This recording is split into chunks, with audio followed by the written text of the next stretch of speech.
Welcome to Book Club for Movies, everybody, for the week of June. Gotta go back all the way here. Oh, I'm sorry. Jeez, why don't you just toss me under the bus on that one? But really, it's for the week of the 20th. So I'm Ryan Miller, and that was, as always, the later. Paddington 2 himself, Matt Amber. The delayer. The delayer. Yeah. That'd be your superhero. Yeah, I'm still reading Moon Knight. There's a lot of bad guys with similar names as the Delayer. Well, I mean, again, I will always love those characters, man. Like, again, yes, Condiment absolutely. King, Polka Dot Man. Yeah, I mean, it's just it's part of the charm. It is of going back that far. I do love the idea, though, of the Delayer, and his entire power is just procrastination. Yeah, no, like, Moon Knight or whoever it might be shows up and nobody's there, and he's like, ugh. Every time. I thought you were. we got word that you were going to rob the bank. I decided to do it later. I'll get there. I like this. Yeah, let's workshop this. This could work. On Book Club for Movies, where we watch one movie a week and talk about it when we're not workshopping our own original material. And then we do a podcast. You can find us at podcast@bookclubformovies.com, Facebook and Twitter and Patreon, where we are cheap. Even the highest tier. Cheap. I know. I'm looking at you, and I know you're sitting there going, "I'm trying. You're trying to get me to say something, and I'm not doing it. I'm not falling for I was enjoying the pauses. No, I mean, literally one of our perks is an awkward silence. So how else do we, entice than show them how good we are at it? Oh, gosh. I do. This week we're doing Paddington 2, and that would make sense if this were live and I had released the previous show that we did on the unbearable weight of massive talent, but this is not live, and I haven't released this show, so it still will make sense. Good. Stick with me here. All right. Matt. I'm sticking with you. Have you synopsized Paddington 2? Do you even need to? Does it just live inside you, I feel like? It could. I did, and I am here to support you in all ways. So Beautiful. Did I do a synopsis? For you, I did. And it goes, I like this. Paddington 2, coming at you an hour and 43 minutes, written by Paul King and Simon Ferrenby, directed by Paul King, starring Ben Whishaw, Hugh Bonneville, Sally Hawkins, Hugh Jackman? That's not right. It wasn't supposed to be Hugh Jackman. I mean, it's supposed to be the other Hugh. Notting Hill. Hugh Notting Hill. Thank you. Hugh Grant. Hugh Downs. I'm sorry. It's Hugh Downs. Please continue. Ben Whishaw, Hugh Bonneville, Sally Hawkins, Hugh Grant, Michael Gambon, Imelda Staunton, Madeline Harris, Samuel Johnson, Julie Waters, and Brendan Gleeson. Here's your Paddington 2 synopsis from Book Club for Movies. I did it backwards. After settling in with the Brown family, Paddington searches for a job in order to afford the perfect present for his aunt's 100th birthday, only for it to be stolen. Maybe the best example of trailer voice. Thank you, Matt. I'm going to break with tradition here a little bit. Let's break bread. First and foremost, yes. But typically, I stay away from anybody else's review of a thing. This is depending on the age of the thing. This is relatively new, 2017, right? Did you say? Yeah. Yes. So I'm going to break with tradition in that upon viewing this, oftentimes it will surface the review scores from different sites, one of them being Rotten Tomatoes. And let me tell you, this has 99% on Rotten Tomatoes. It had 100% for a while. Yeah. And the freaking 1%ers. So tradition number 1, going to break with. Tradition number 2, I know who they are. and we are coming for your neck. We are. There is actually, neck. In reading the Wikipedia, it actually mentions it too. It's like, and it was at 100%. At some point, you figure the Wikipedia article said it stands at 100% Rotten Tomatoes, but now it says, and it stood at 100% Rotten Tomatoes until it received a negative review. So I can only imagine this was from Mr. Eddie Harrison, filmauthority.com. on May 28th, 2021, who, let me tell you, if anything, and there's links to the full review, so I just wanted to shout out how poor Rotten Tomatoes can be, in that all you get is that, quote, the charm is entirely missing from the two Paddington films. So I haven't gone on to read his entire review. Oh, fun fact, you don't need to. The guy is a putz. Oh, do you know him? Really? No, not at all. But I'm going to say this. When you watch Paddington 2, at the end of the movie, okay, what you should discover about yourself is that, oh, you know what? I enjoy movies, and that was one, and it was great.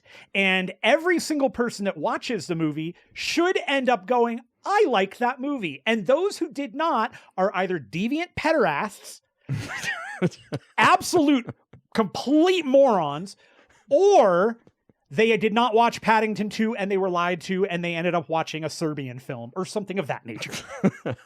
I feel like film critics can be self-aware, so let's just say that oftentimes they realize that the joy has gone from their lives. I can only imagine at some point this, like, yeah, because yes, who gets to the end of Paddington 2 and is like, who gets any? I'm not happy. Not even the end. Who gets to any minute in Paddington 2? Okay, yes. And I'm not even talking, like, from the minute it begins, you immediately, inside of your heart, you go, oh, my heart is open. This is the movie. You know what? If Putin saw this movie, he wouldn't want war. He'd be like, you know what? Oof. No, Ukraine is good. If white supremacists would watch this movie, they'd be like, you know what? Probably like other people now. I mean, yeah, it is that good, I want to say. Yeah, it is. I just also want to say, I think this is why the second bad review, because there has since been another, actually April 29th, 2022. So yeah, that person also probably is drunk. He's honest with himself. And also this is post-COVID, so I mean, really. Oh, so he probably has COVID brain. Yeah. Yeah, he's like, I can't taste anything. Yeah. That's it. He has no taste. He's lost his sense of taste. Nailed it. By his own words, he says, as a man who is dead inside, I couldn't fully buy into the world of Paddington, which is still a strange sentence. It's a dumb sentence from a dumb person being dumb. Look, our condolences I'm not going to get, family. I am not going to get this jacked up, this amped about a lot of movies. Those are all the negative reviews in the world about a lot of Paddington. Yeah, that's right. So. And you know what? Because a lot of movies, sure, a little negative review, a little negative behavior. Okay, yeah, I get it. I hear it. I'm there. I do it. I said it. I've certainly had opinions. However, it is no longer an opinion when it is absolute pure fact that Paddington 2 is a feel-good movie and everybody should like it. And if you don't, again, if you don't like Paddington 2, my recommendation for you is to delete every streaming service, don't watch any movies ever again, and just read as much Nietzsche as possible to really I feel like you're trying to make it worse. Yeah, no, build up a sense of self so that you know that you are garbage. You're a trash human. Okay, look, I'm saying, I was just gonna say therapy, maybe. No. This is not a therapeutic. Beyond help. This is not. Yeah, if you don't watch Paddington 2 and if you watch Paddington 2 and you're like, I didn't like it, so I'll get therapy. No. You're a lost cause. You're no longer allowed to watch movies. That's fine. You can't watch movies. No more entertainment for you. You can look at pictures of white, and that is all. So we did come by this by way of kind of a joke in The Unbearable Weight of Massive Talent, where one of the characters' third favorite and Nicolas Cage's makeup daughter's favorite. Actually, I think it's movie. Technically his favorite. It's the third, like it's the number one, because I think he goes. It's Javi's. He counts down. Yeah, he counts down from 3, so it's number 1. Oh, really? Really? I think that's I believe so. Interesting. I'll have to rewatch the movie. In either event, it's played kind of for laughs, but like everything else in that movie, also kind of seriously. This is absolutely a moment where there is a hint of truth to the lie. You know? Yes. So that's my question then, Matt. Is this somewhere around your third? I'm not going to say first, so I'll go with my incorrect possible interpretation of The Unbearable Weight of Massive Talent. Is it somewhere around your third favorite movie of all time? I could easily find a way to put this in there for sure.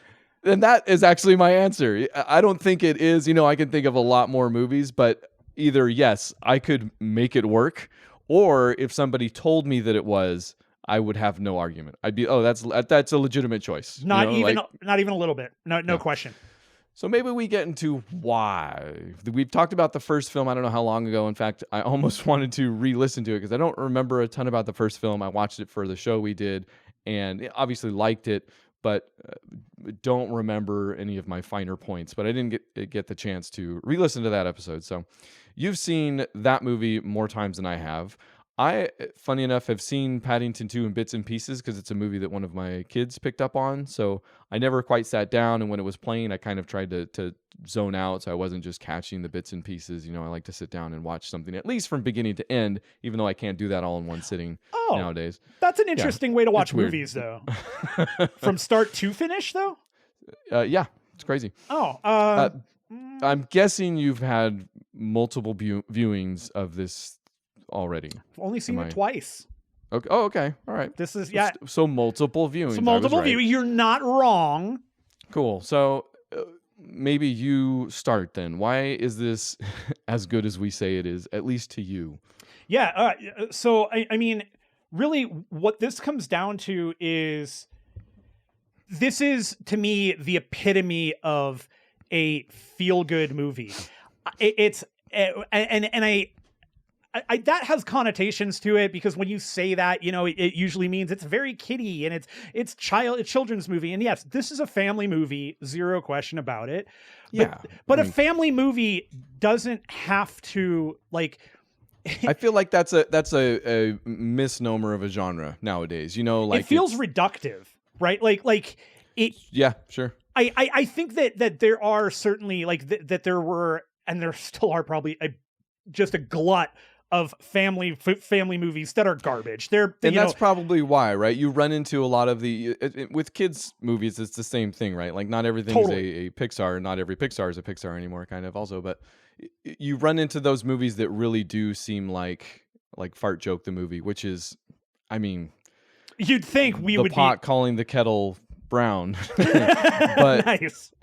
It's like games actually in a way. When you play that game, that's a kid's game, but it's a kid's game in the way that this will keep him busy for a couple hours. Like it has no respect for the audience, and you can tell, and it feels like it. Yeah, and I think that number one that is you nailed it there with Paddington and this sequel.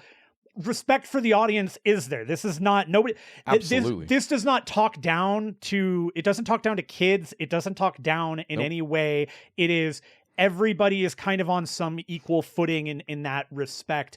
And I think what the movie ultimately does for me is that it's not cynical. It's not negative, even in the points where there's an antagonist and there is, we do have a clear story and we do have a clear, there's the trouble that he gets into that Paddington's got to deal with and all that, but it's still never cynical, which I think is critical to Paddington because one of the themes of Paddington as a character throughout his entire existence has been Paddington does look for the good and the positive in everybody and everything.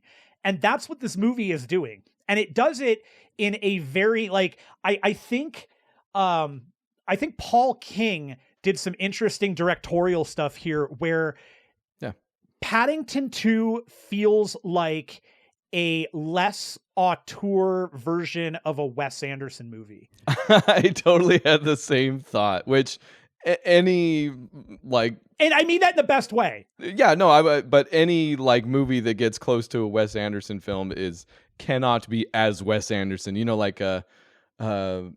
Napoleon Dynamite. I always get the director's name. Jared Nacho Libre, I think was where I really started to notice it too. Jared something, but I can't remember his name.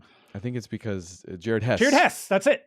Yeah, even his stuff where I'm like, oh, I think he's a Wes Anderson fan. Like nobody can go full Wes Anderson. You never go full Wes Anderson. You can't. So yes, agreed with everything you've said so far. Yeah, and the other thing about this movie that I think really solidifies the quality is that for as kind of sprawling in a sense that the movie is, where, you know, we're going all to different parts of London, but we're spending time in jail with Paddington and all this. The movie is so tightly wound around the concept of family in everything it's doing. And it weaves that feeling that, you know, I can say that, you know, it's not something I talk too much about, but I didn't have a great family relationship. Like I just didn't grow up with a great family relationship. Sure. But when I see a movie like this, and again, you know, it's similar to the whole, like, the Keaton family or anything from TV.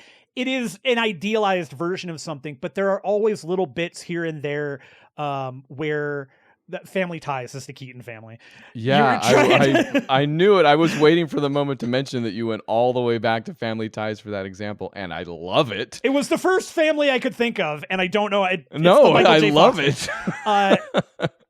But it tickles a part of me that I want to just tap into, you know, and that part of, like, it makes me think about the humanity and who I am and all that stuff, and what my family means to me, all under the guise of a stupid bear that loves marmalade.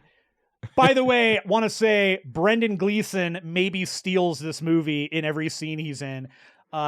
Just too good. Yep. But it's for how big the movie is in thematically, it maintains all of that stuff in such a tightly knit, small way. You know, it feels like a bigger movie than it is, but it's not a huge movie. You know what I mean? Like the scope and scale of this movie is, like, emotionally just huge. It's huge, the right, swaths of it, but the actual setting and play is not. And they manage to, again, weave that all together in such a way that at no point is it cynical, which is amazing. It's not a downer. There's no, like, it's just a joy. The movie is a joy to watch. This is what I imagine kind of the happiest, most perfect cinema to be. It's this. I would even say that it's not to the minimization of all that other stuff, like, because this movie is also very much about stories and storytelling. Yes. So while, it's dealing with these huge emotions and these, almost because they're so simple too, because Paddington is, like, just this simple bear who still, you know, engages in hijinks, you know, not necessarily of his own free will here and there, but they are a blast to watch. But also, all the while, it is telling these stories. You know, the hijinks things might be more vignettes here and there, but it's also got this ongoing story about a popping book, which I may never call a pop-up book anything but a popping book from now Pretty on. good. That it contains a map and all this stuff, but Paddington wants to buy it for his aunt. He takes a few jobs to earn the money to buy it for his aunt, but then Hugh Grant's character hears about it and knows the history behind it, so he goes and steals it. So basically the rest of the movie is Paddington getting arrested and, yes, going to prison for 10 years, by the way. Literal, for 10 prison. Years for grand theft. And for there was something else, like it was some, like, violent battery or something, and all he did was chase the person who stole a book. Yeah, and that person disappeared and he got blamed for it. And then they did this very, very smartly, because I was concerned that as the neighborhood turned against him, quote unquote, you know, and believed that he had committed this crime, I would have been like, oh, come on. Right. Like, you think Paddington really did this? He's making up a story about the guy he was chasing. They very smartly skirt that, where, yes, there might be some, not even blind eyes turned, but they never lose faith in Paddington. It's just that maybe we're not showed that they still have faith in him for a little bit of time. You know, it's very smart the way they deal with it. Agreed. But yes, goes to prison And then basically his thing is escaping or going through his ordeal in prison while the family is going around trying to figure out the history of this pop-up book. And again, it's dealing with stories. The pop-up book, dang it, the popping book, I'm trying to switch. It'll take me some time, but the popping book has its own story and history that they're kind of dealing with and unraveling as time goes on, while again Hugh Grant's character is using it to find this hidden treasure, which is another story. And I do want to just quickly interrupt you and mention also Hugh Grant absolutely just looks like he is having the most fun he's ever had in his career. And I love, I want to get across that he is, throughout the movie, the character he's playing, whose first name is Phoenix, by the way, he is a former actor. It's a good one. Phoenix Buchanan. A former actor who is very much so trying to get back on top. But throughout the movie, he totally does the Jim Carrey, like in, it reminded me of a series of unfortunate events, where he keeps changing what he looks like to complete to go through the book and find the treasure. He keeps, like, he's dressed up like a nun at one point, and at one point he's got like, he's dressed up like a beefeater. How does he put it? The security guard, and unnaturally attractive nun. Unnaturally attractive. And it's just so funny. It's so funny. But yeah, I think part of the reason that Hugh Grant is such a blast to watch is I can't remember another role like this for him, honestly. Like he typically plays pretty subdued. Obviously, he has a lot of Notting Hill type movies. The rom-com. Yes, sure. About a Boy also I enjoyed. Sure. Maybe a tiny bit of a break from that, but I think for the most part I can't think of another role that he's played like this. No, this is, again, just pure joy. Yeah. Okay, yeah. Sorry, I interrupted, and I probably just sent your train of thought into no. So, that's all great. I think I'm trying to funnel us towards the. I say prison sequence, but really it's a large part of the movie. Yeah, it's a big chunk. It's a good 30 to 45 minutes, I think. Which I feel like any other movie, I'm like, oh, we're still in the prison. Like, I guess that's what this movie is about. Whereas, it almost felt like a speed bump to getting Paddington back out there and getting to the popping book again. But no, like they spend time in that prison because also I think it's where the themes are actually dealt with. Like this whole thing about Paddington being naive, right? And I think this is part of what you're talking about with the cynicism thing too, is because movies like this can be made and you can still get the feeling that they're made by somebody that doesn't quite believe it. Sure. That, we're making movies. We know how to do this. Like the bear is innocent and he's the main character and we should all extol his properties and all that stuff. Like there's a wrong way to do that, even if it's the exact same material. Yeah. And this obviously gets it perfectly right. And in the prison, I think, is where they deal with those, because it is also versus Brendan Gleeson for the most part. The cook in the prison, and you just knew the marmalade sandwich was going to come into. He's not just a cook, all right. He's Knuckles with a capital N. Yes, it is spelled Nuckels, I believe. Yeah, and but the Knuckles. My favorite part is that it's backwards, so that he has to do that. He has to like cross his arms. That's right. He has to switch it. Yeah. I didn't technically catch that. That is funny. But yes, he steals every scene. Brendan Gleeson is great. And I think Brendan Gleeson has, he's been in a lot of different roles, but he also has done a few like this. Sure.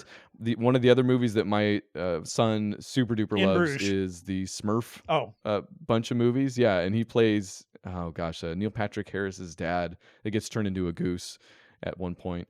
I haven't actually sat down to watch that beginning to end either. So I don't know that. But also, I don't care if I do. Yeah, that's the other thing. But still, he has a knack for these type of roles, and this is maybe somewhere in between, because he is, he's very imposing at first, and then the marmalade sandwich comes into play, and then it's them back in the kitchen, basically Paddington teaching him how to Paddington, while Brendan Gleeson, reluctantly accepts along the way. So good. That whole sequence with it's great. It's honestly, like I said, everything in the prison up until the very end, and we'll talk about the very end specifically. Everything in the prison, probably my favorite part of the entire movie. For that, also because they do get to deal with some of those themes more directly. Also, there's a moment where Paddington invokes the hard stare. So funny. Which I looked up.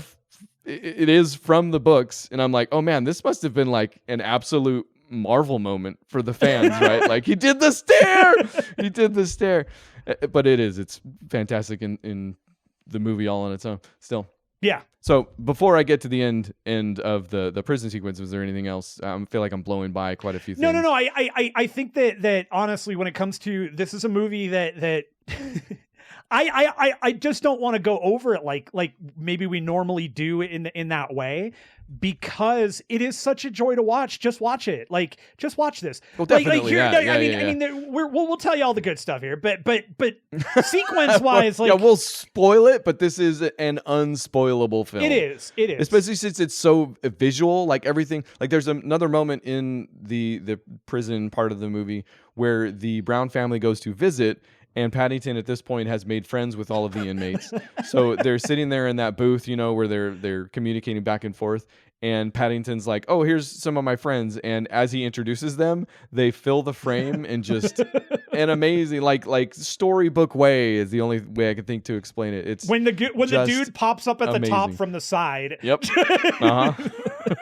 Like no physical way for many of those to happen. Like they didn't quite go, somebody comes down from, above. Like that doesn't exactly happen. They were real close though. Real close. And I actually, in that sequence, my favorite part of that sequence too is as he's introducing everybody, he introduces a guy who's clearly supposed to be a politician, and he comes up and he goes, "I hope I can count on your vote." and then as they're going through and they're like, hey, he does the whole purpose of them being in the jail at this point is Sally Hawkins' character, Mrs. Brown, she's drawing based on people. She's doing likeness drawings for the thieves. Right. And so she's showing them and none of them know who it is. And the politician guy goes, no comment. they're all like, I don't know. It doesn't look familiar to me. No comment. There's so many moments like that throughout the film too.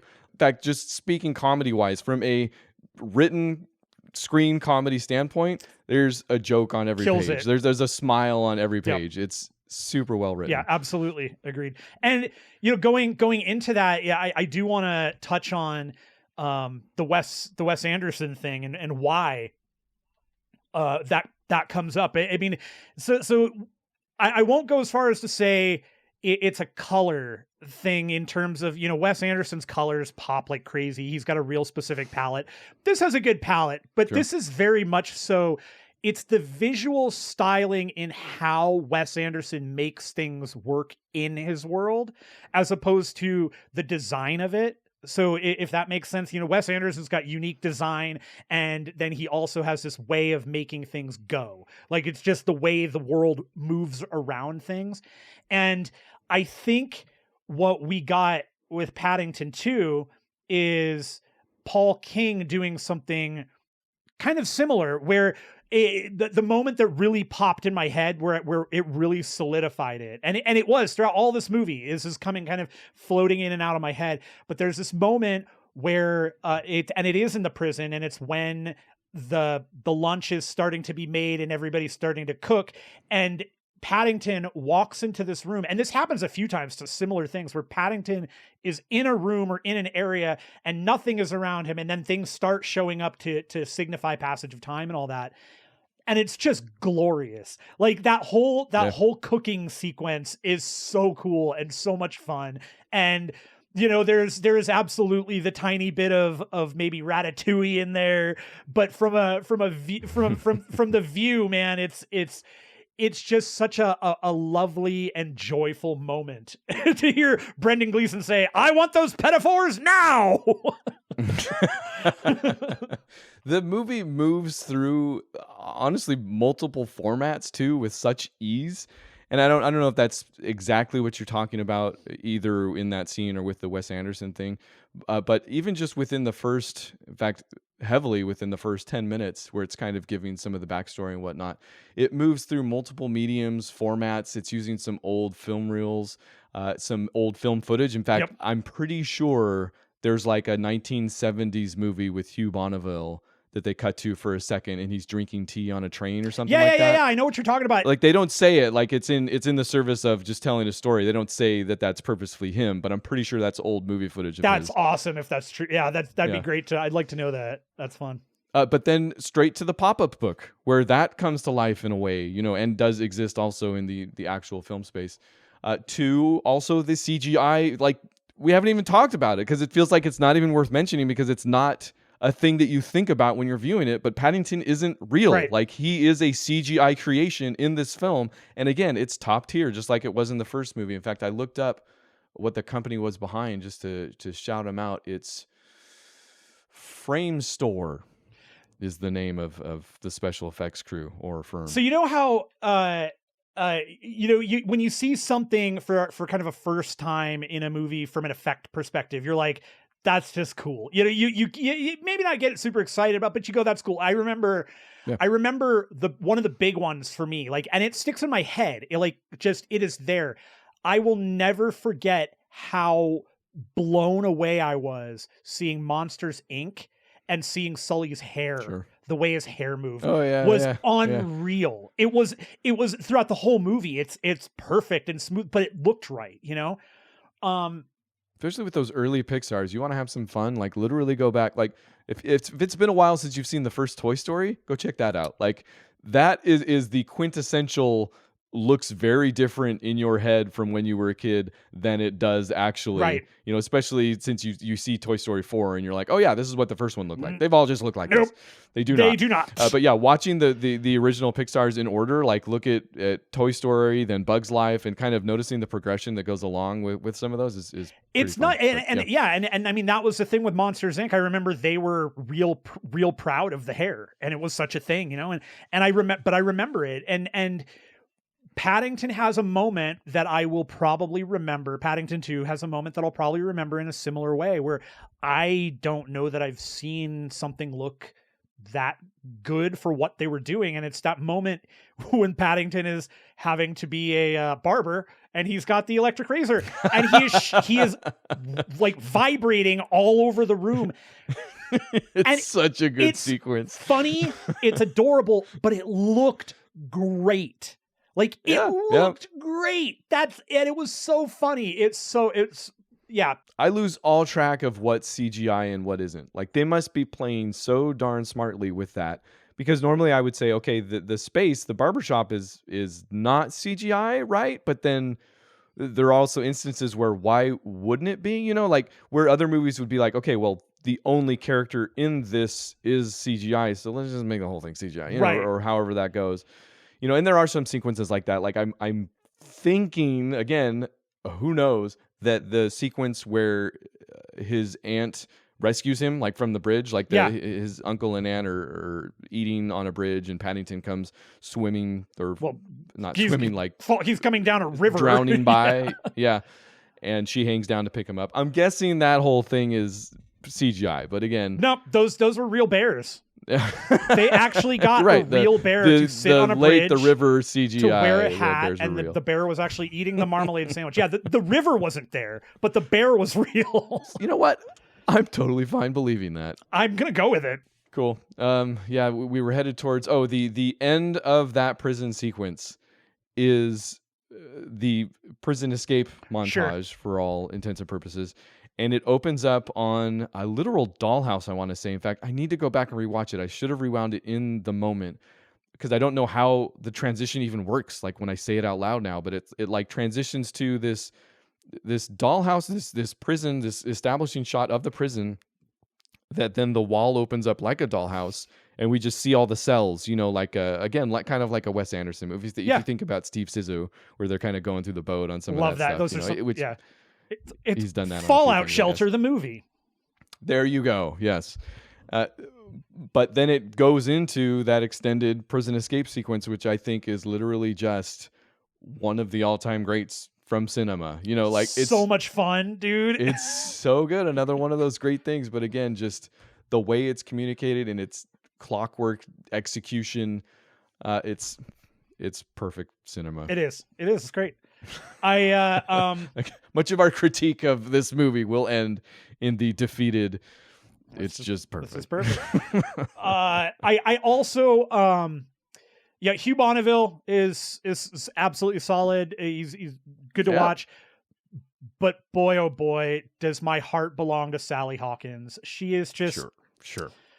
How the character that she plays in this movie is the character, like, everybody wants to know that person. We all want to we want that to be our mother, our sister, our best friends, our everything. She is such a wonderful character, and she plays the role, the mom, in such, again, the fact that we have a husband and a wife in a movie like this that are not cynical in any way towards any of it. They are firmly in the belief structure that they know Paddington didn't do anything. They know that he's a good bear, and yeah, the farthest they go is Hugh Bonneville kind of distances himself a little bit from Sally Hawkins, who is doing the whole, like, you know, a dartboard with the strings attached, strings and all that. Yeah, yes, doing the whole nine. But then she finds Hugh Grant's attic full of costumes that he's been using to do all these different things, because the police are getting reports of different people doing all these different things, but it's Hugh Grant, you know, performing. But yes, the moment where she gets up there and Hugh Grant's like, "You're crazy, you're going insane, you've broken into this house," and then they pop up into that attic, and Hugh Bonneville just kind of looks around and sees all the different disguises, and he's like, "Oh my gosh, we were right." That's as far as they get to, like, you know, not being a team, right? But even that in service to the story makes sense, because he is Hugh Bonneville's biggest, you know, client, and so he doesn't want to. He's going through a midlife crisis. Yes, is his. Which he didn't get he didn't get the promotion. Yes. Sorry, did I interrupt your thought? No. Okay. Here's a question. At the beginning of the film, they do set up each family member as kind of going through a different situation. Sure. Except for maybe the daughter. No, the daughter was broken up with the boy, and she's been hurt. Yeah, right. She's starting up the newspaper. The son is swearing off model trains because it's not cool, and he is heretofore known as J-Dog. Yeah, something like that. The father is going through a midlife crisis. The mother, does she have a thing? Maybe, yeah, actually. She has been cooped up in the house all summer long and is planning to swim the English Channel to France. Right, that is correct. So here's my question. That is introduced up top, touched on very kind of lightly throughout the film. Again, more of the focus is on the mystery with the popping book and the prison stuff. And then it's brought back at the end, and they all kind of have their little triumphs in a way that does contribute to the resolution of the story. Mm-hmm.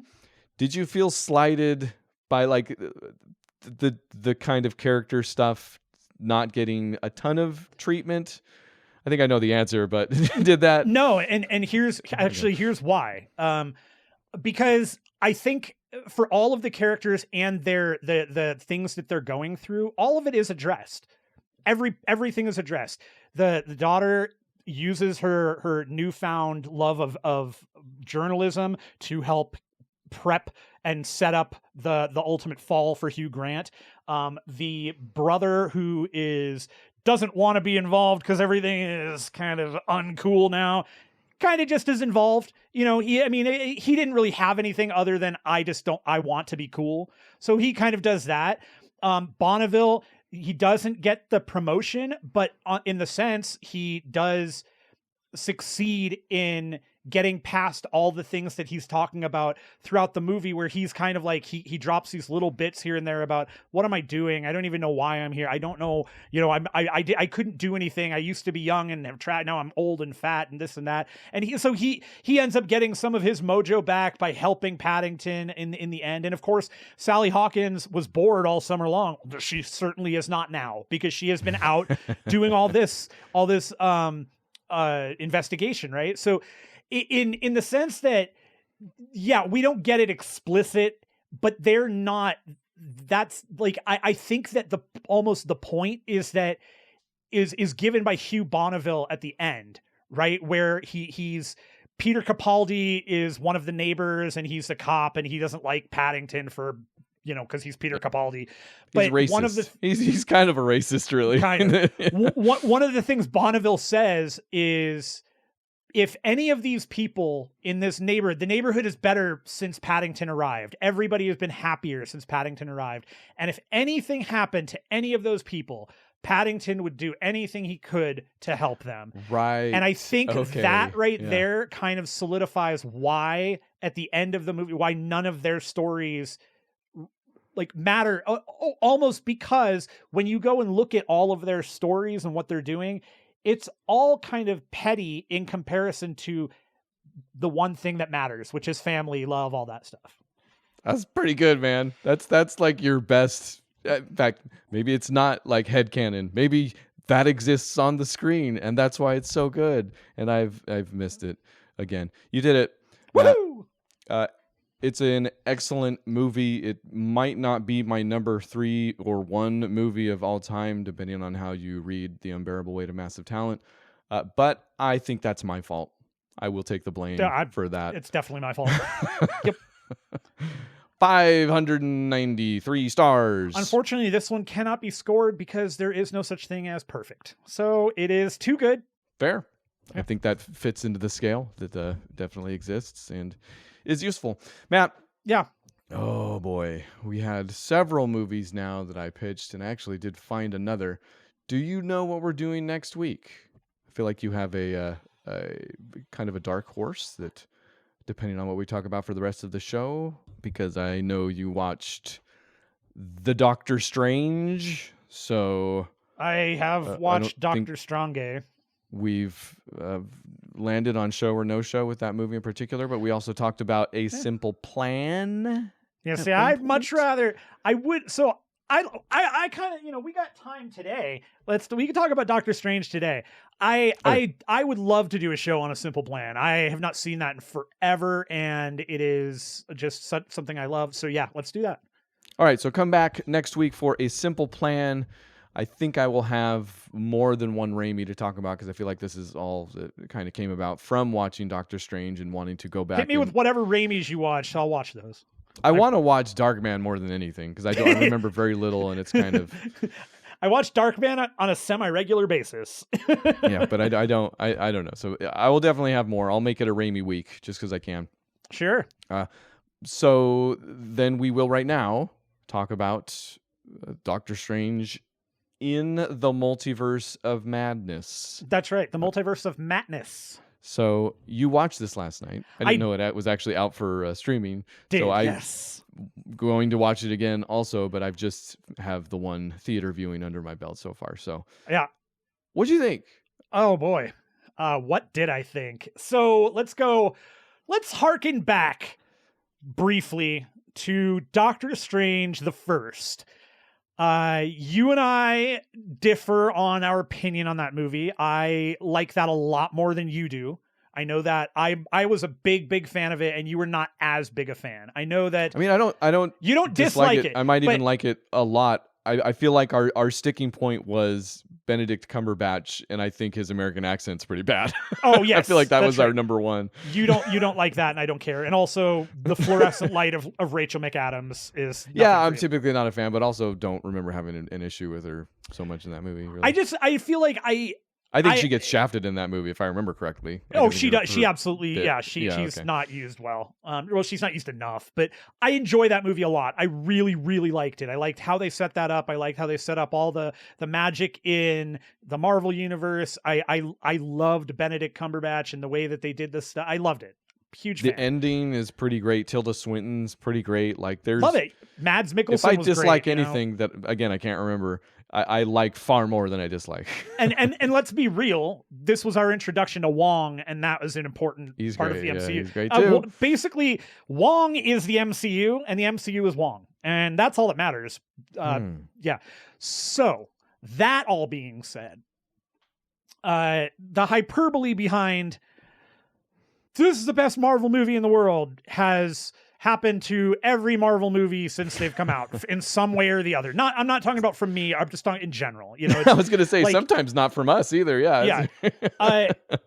I can say in all honesty that Doctor Strange in the Multiverse of Madness absolutely is my number one favorite Marvel movie because what? And here's really? why. Wow. And here's why. Here is Okay. absolutely 200% why.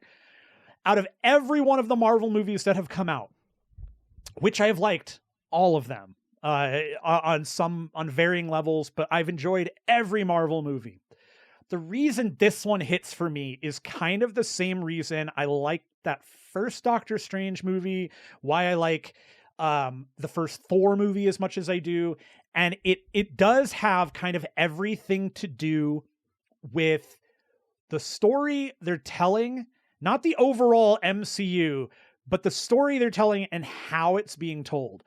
I've round robinly said that I love the first Thor movie, in particular, everything Branagh decided to do with Asgard, because I love the way he envisioned Asgard. Good stuff.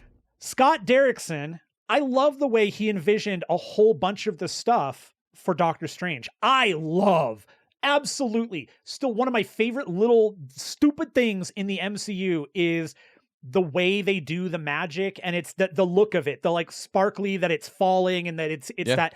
I love that. I don't know how you explain, I don't know how you describe it. I just love the look of it. It's so wonderful.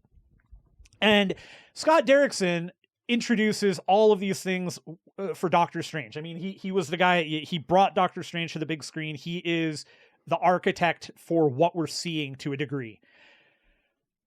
Doctor Strange in the Multiverse of Madness is, to me, a perfect match of director, story, and character. And I don't think, actually, I'm just going to straight up say it, I don't think any other character has had that yet. I think Captain America's had great movies, but they're not, and they are great. Now, I love the Captain America movies, but by any stretch of the imagination, they're not unique. They're not like mind-blowingly interesting to watch in the sense that, wow, look at the spectacle. They're not. They're good movies. They're good action movies. They have good moments. I feel like that's another episode altogether, but no. Sure. They have good moments of spectacle. You want to talk about something of like huge levels, right? Like, but I don't think that Joe Johnson, I don't think he has he was not, I don't know who the perfect person was for Captain America. We got a great director for Captain America. But the first Avenger, Joe. Yeah, I really love the Joe Johnson. I love America. it. Yeah. I love it. I love it. I do. But there is something to be said about the director, the story, and the character all coalescing in a perfect way, because the director is a unique visual person. And yes, I do think that possibly the whole purpose of Raimi, of Chloe Zhao, some of the changes, like some of the real differences we're seeing in how the movies are being made, is coming from the fact that if you go and watch that early phase, that the Infinity War phase, those movies, by and large, not all, by and large, feel very samey. They just are. They have the same scale, the same this, that. They're not visually stunning. Yeah, that was well before. I mean, this is the era when we always talk about it, but when the Edgar Wright Ant-Man didn't happen. You know, right. Like that. Whatever happened there, I feel like nowadays it would go through. You know, I mean, who can tell? We don't know what happened, but it seems, you know, that was the time period when an auteur would come by and be like, we want to make this Edgar Wright's Ant-Man, and Marvel would say, And again, I'm not, don't get me wrong, I'm not bagging on any of the movies at all. What I'm trying to say is they're all good in their own way. This is my favorite because it merges everything together in the right way, and in a way that just slips into both the MCU and into a story unto itself. And from a visual perspective, it is unique. It does maintain some of the stuff that is in every Marvel movie. It has to. But you have Sam Raimi behind the camera, and that means you're getting a Sam Raimi movie for the most part. And I am real happy to say that for me, Doctor Strange and the Multiverse of Madness is a Marvel horror movie. Like it is. It's a Marvel horror movie, and I love that. And that's a huge reason why, that's of course going to be my favorite. It's going to be my number one. Yeah, true. I kind of knew when it seemed like they were calling back to some Marvel Zombies stuff in there, you know. I thought about your cake toppers, your wedding cake toppers, and I was like, Matt's probably going to like this film to some extent. I did, but the thing was, you know, it wasn't a given by any means. I certainly was tentative about it. But no, man, it nailed it. And I love that for the runtime of the movie being, you know, it's about 2 hours or so. Dude, I like that this movie just starts. There is no ramp up. We're going right now. Go. I really like how they did it too, with him at the wedding, at Christine's wedding. She's getting married to somebody else, and them kind of rehashing that. In fact, the other thing I like, we're gonna spoil this now. We did a very good job of talking about 2 multiverse movies a couple shows ago without spoiling any of them. I think I did bleep 1 or 2 things. So go listen to that if you want the spoiler-free version. We're gonna spoil Doctor Strange, but I like the theme that they run throughout with. You know, Christine has that line, "You just always had to be the one that was holding the scalpel." Yep. You know, because to me it feels like, for as much as we have done with Strange's character, you know, and as much as we had to differ that from Tony Stark's character, right? I like that they found still another way, you know, because that does feel like something that we hadn't done with his character yet. Something that he would still have to not only get over Christine, which is universe accurate. I want to say that. Okay, I don't know if that happens in the comic, but certainly in even anything from you know, the What If series to wherever he shows up, Christine has been an issue. But I love what they did, where they gave his character to go. Mm-hmm. And yes, you know, much of the talk I've seen around the movie has to do with how much Raimi did it and how much Marvel did it. You know, the Letterboxd, which is good for those pithy one-line reviews, at least the newsletter makes that apparent to me. I think I saw one that was like, Marvel let Sam Raimi direct some of this film, was, you know, his review. Sure. So I that's a lot of the conversation I've seen, and I think when I came to talk about it, I was like, it's such a Sam Raimi movie, and I stand by that. But I see how some people might, you know, call it a watered down Sam Raimi. The biggest criticism I've heard is that it's kind of a Sam Raimi doing a Sam Raimi impression, which I'm not saying that can't exist. I think I've seen movies where that does appear to be it. But also, like, I'm so over dismissing an artist's work because he's having fun with it, or because he's indulging himself, even, you know, like Sam Raimi obviously likes the type of stuff that Sam Raimi does in a Sam Raimi movie. And while he does it in a Marvel movie, in this one, and it has a lot of Marvel trappings, I don't feel like standing back and being like, oh, you know, I wish instead we got Evil Dead 4 or whatever, you know, like. Yeah, I have a hard time with that too, because it's to me, no, if Sam Raimi directed the movie, it's a Sam Raimi movie. You know, I don't, you may not like For Love of the Game, but it's a Sam Raimi movie. And no, it doesn't have any of the trappings that you'd expect. It doesn't have any of the crazy camera zooms. It doesn't have any of the weird one-liners and bizarre stuff that you find in the backgrounds of his movies. No, it's a baseball movie. And it's horrifying. And it's the scariest thing he's ever.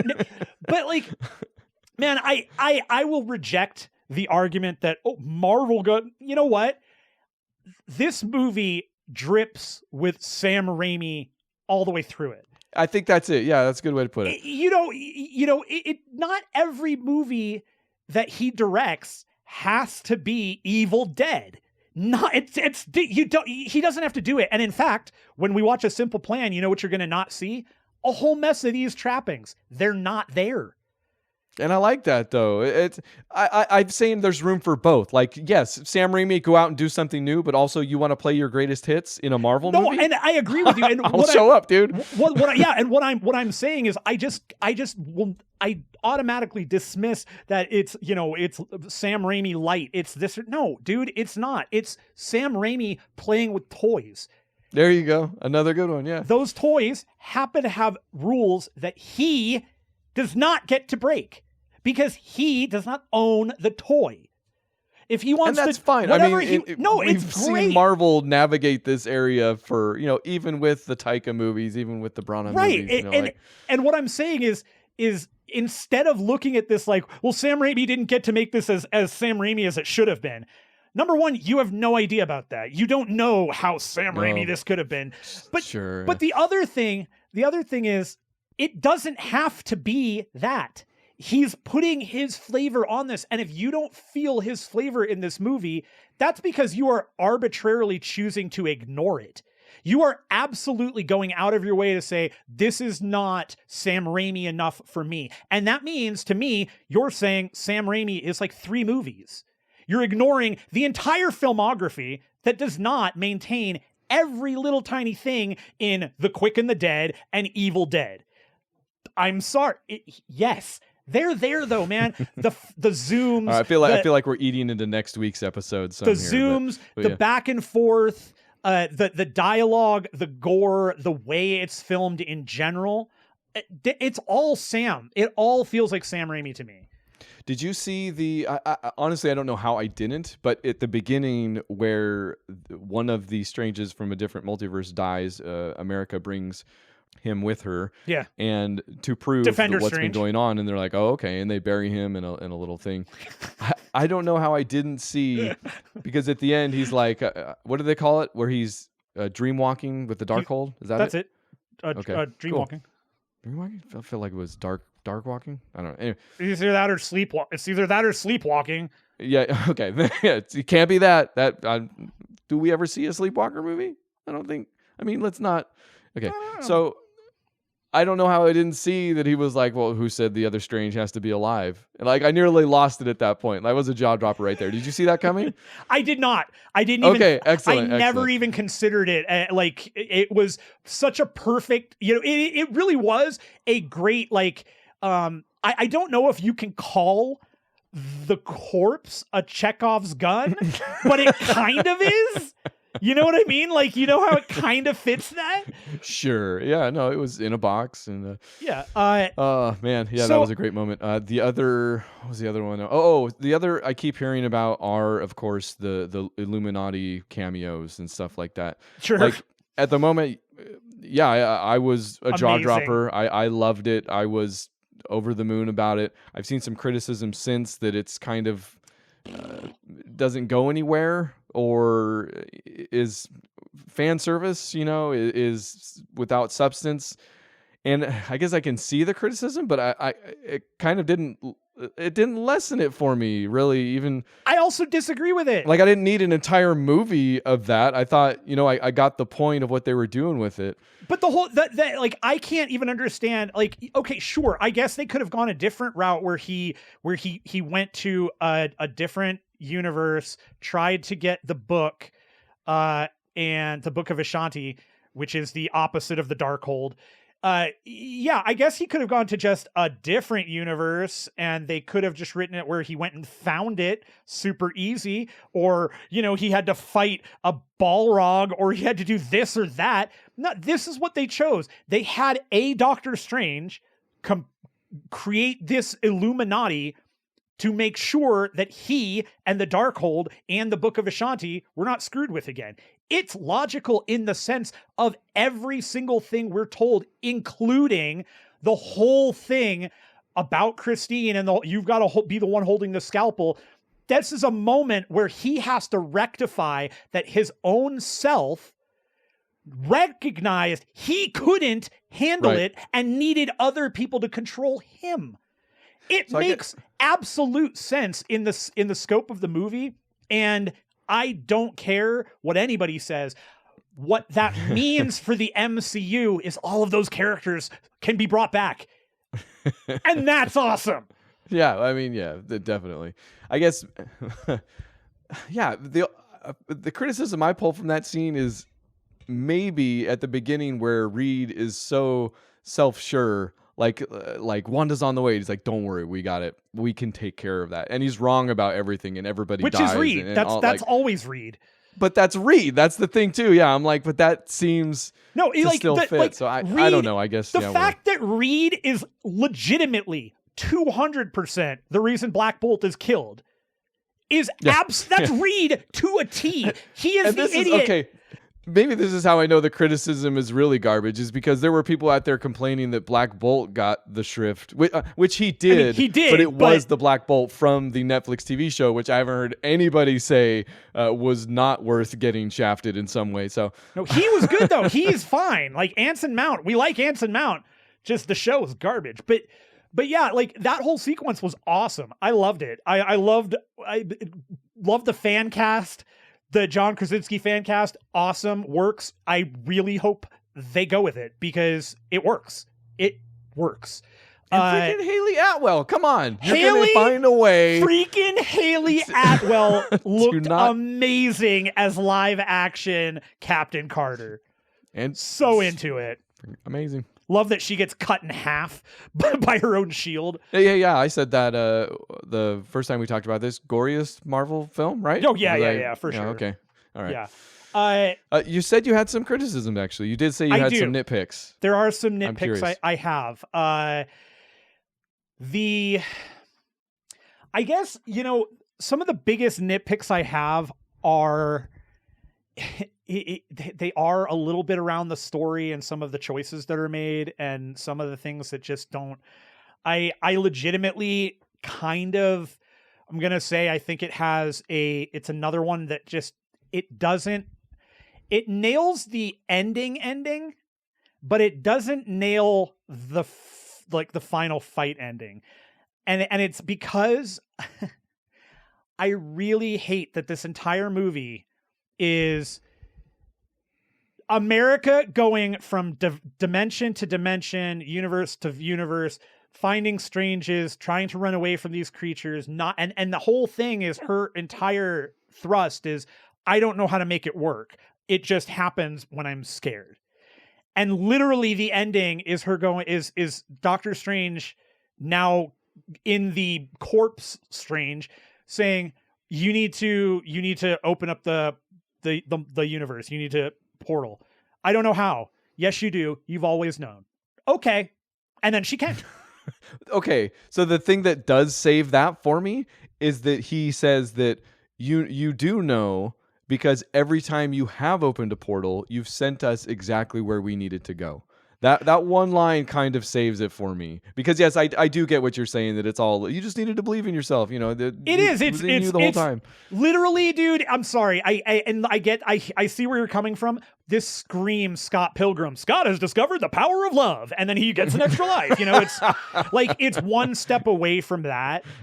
So I disliked that. Oh, so you dislike that it's like a moment from another fantastic movie. Yeah, okay. I hated that. But I love Wanda throughout the movie. I have internal quandaries about Wanda, and I'm trying to figure out how I feel about that, and I'm not quite sure yet, because her entire portion of the film.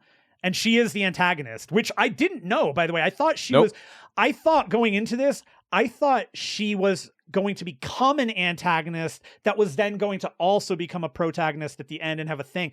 Did not realize, no, it's just straight up Wanda. And we find that out right away.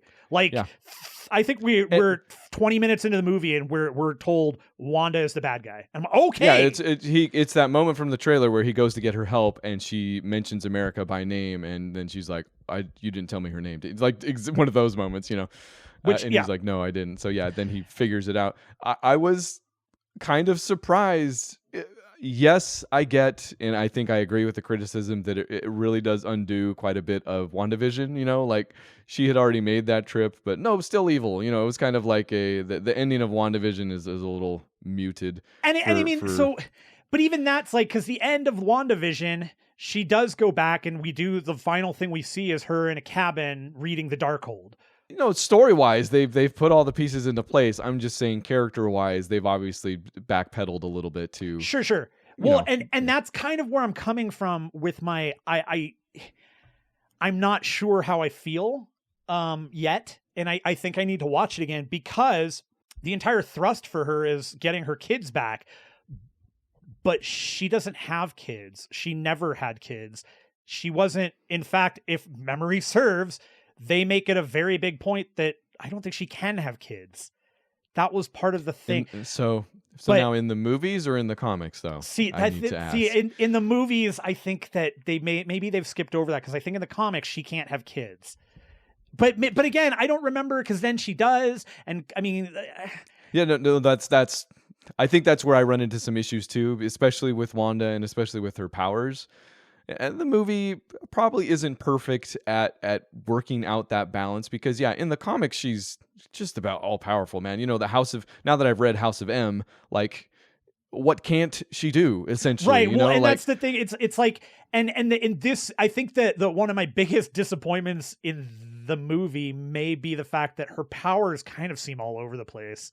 Yeah, they I feel like edge towards physical representation, which, why wouldn't they? It's a movie, that needs to be there. But yeah, there are moments where, like, why is she not at least running or transporting or doing the thing she did a couple scenes ago? I think the moment, like, so they talk about this, and this is like the common thing with Wanda is that she can change reality to whatever she wants it to be.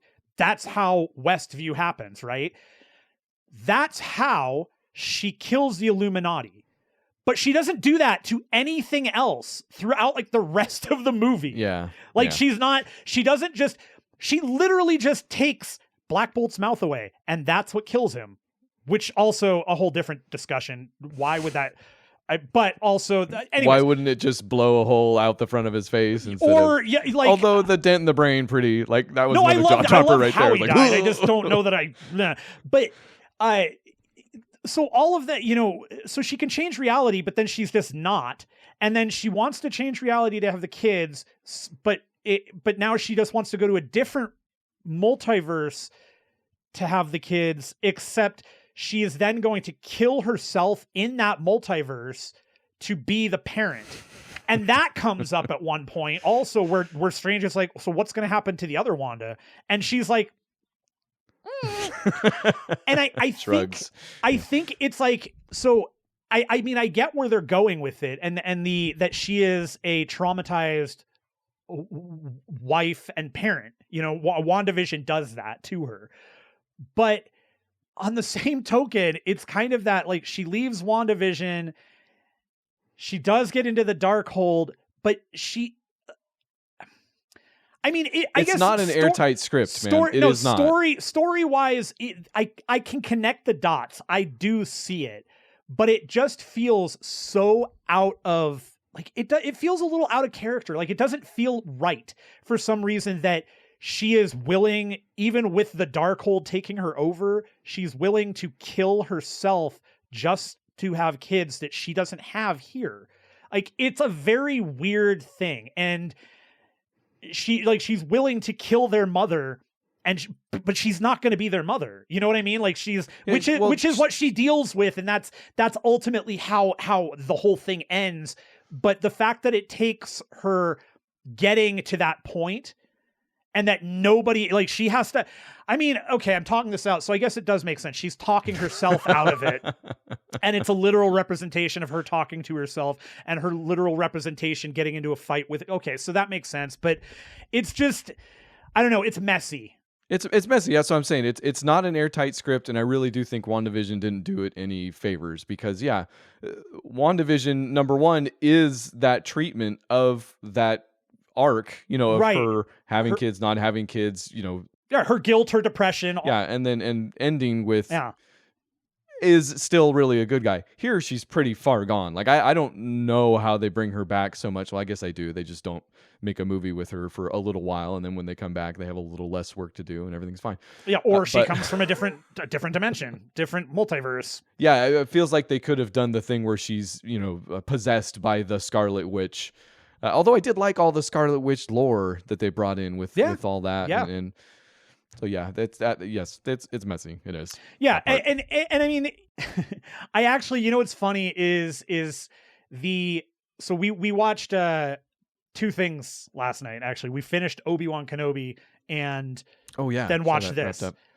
And there are a couple of things that very much crossed paths for me between the finale of Obi-Wan and Doctor Strange that I went, weird that these are similar in those respects. And I don't want to give anything away because I haven't even started Obi-Wan, so but it's interesting for sure. Tell you what, you keep that in your pocket. I have this wild idea that we do a television volleyball more often than we do, so it's not a 2-hour affair whenever we do, and we'll do a short 1-hour television volleyball sooner than later. So, and we can bring that back. All right. Okay. Not so into the short shows, it seems. No, we'll see. Now that we've been recording for over an hour. On Book Club for Movies, you can find us at podcast at bookclubformovies.com, Facebook and Twitter and Patreon. Again, please, also big long thanks to all of our patrons, the stalwarts, the originals. The newcomers, the old goers, the everybody and in-betweeners. Very good. Is that from a movie? No. You should write that down. As a title of a movie. Oh, maybe it can have the delayer as our brought it back. Hey, don't forget, check out A Simple Plan. Yes, next week. That's right.